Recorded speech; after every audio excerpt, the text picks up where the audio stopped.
Kalbės Jo ekscelencija Izraelio ambasadorius Lietuvai Josef Levi.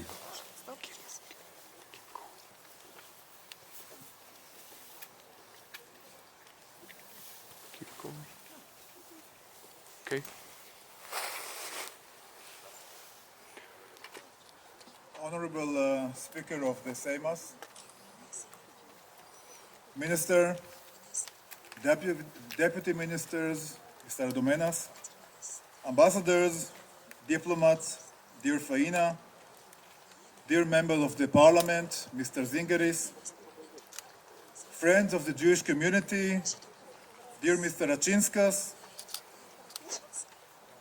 Mr. Bumilis, dear guests from Israel, pupils, Michelle, delegations, Shalom, Toda Shebatem. Dear friends, remember the book of life, full of golden pages, closed at once in summer 1941. Remember the shtetls, the marketplaces, the Yiddish and Hebrew schools of Tarbut and Yavne, the smells of Shabbat dinners and fresh challah bread, the singing of children. Remember the students of the Hebrew Gymnasium of Kaunas, Vilnius and other cities, sitting in summer 1940 on the bank of the Nemunas and the Neris and greeting each other, let's meet again next summer. But there was no next summer.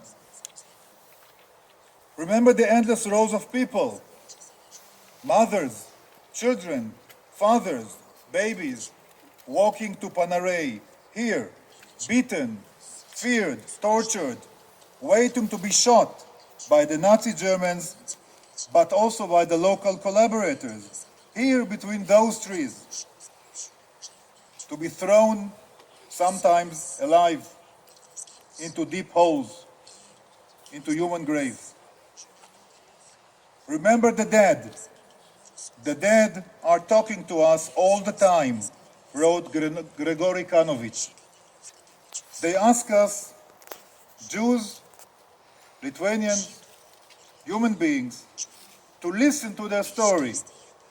They ask us to remember what happened and to tell it to our children and to our children's children as long as we can. Remember the testimony of 11-year-old girl from Vilnius ghetto. Judith Troyak was her name. She did not survive. Around 5 afternoon, they took us in groups and blindfolded us.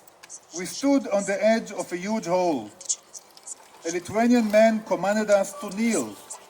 I felt pain in my arm and lost my consciousness. When I woke up, I saw that I'm laying near my dead mother. I saw bodies all around me. I cried. Someone held my hand. Then a woman's voice said quietly, "Stop crying, girl, because they will come back and shoot us again. Soon it will be dark and we could try to escape." We waited a few hours, said Judith Troyak, who did not survive.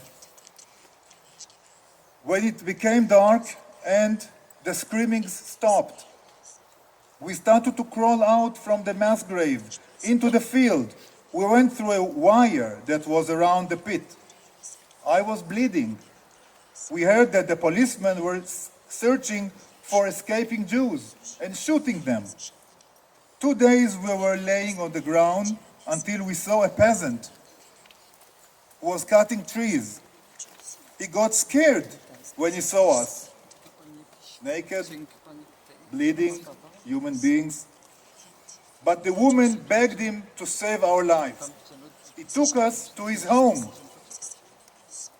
and then returned us to the ghetto.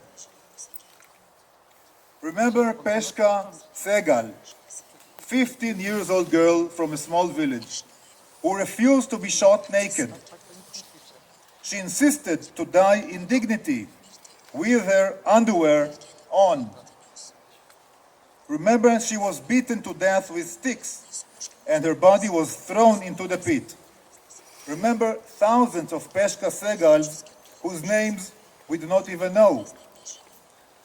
Remember a young student from Orokishkis. Matilda Olkinaite was her name. Matilda dreamed to be a poet.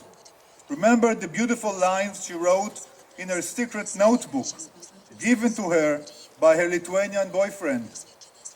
I hear the flowers' quiet hymn and the angel's prayer. O Lord, in this wide world, I alone am voiceless. And you will never know my words and my prayers. Only the white, white morning blossoms will repeat my words at dawn to the sun. Remember that Matilda was shot with her parents and two sisters into a field near Rokishkis. She was 19 years old. Today, in front of all of you, standing here and listening to me, I tell her name. I read her poem. A poem of a young Lithuanian Jewish girl, 19 years old, whose big dream was to be a poet. Her first book was published this year in Vilnius by good people. Yes, remember the good people. Hundreds and maybe thousands of good people who rescued helpless Jews, helpless human beings. They put their own life in danger, the life of themselves and their families, and behaved as heroes. Heroes without ranks or crowns, but with a big heart, with big dignity and human love. Each time I hear their stories, I want to shake their hands. Remember a knock on the door of a Sturonai family somewhere in Lithuania on a cold winter night. Remember how they opened their door and their hearts and hid a Goldstein family. Remember a teacher from Kaunas, Stefania Ladigiene, who gave shelter to a small Jewish girl from the ghetto of Kaunas. Irena Visaite will be her name. Remember all the Stefanias, whose names are still unknown. We did not receive our gratitude till today. Remember the exciting ceremonies at the President's Palace year after year to those Lithuanian heroes. They are the heroes. Most of them are not alive anymore. But also remember Ukmerge. Remember that even today, in September 2021, a monument is still standing in honor of a mass murderer, Jozas Krikštaponis, a volunteer to the pro-German battalion who butchered with his own hands grandmothers and babies near Minsk. Remember the anger you feel when you are facing this monument in the main street of a city near the public library in the end of 2021, 80 years after the Holocaust.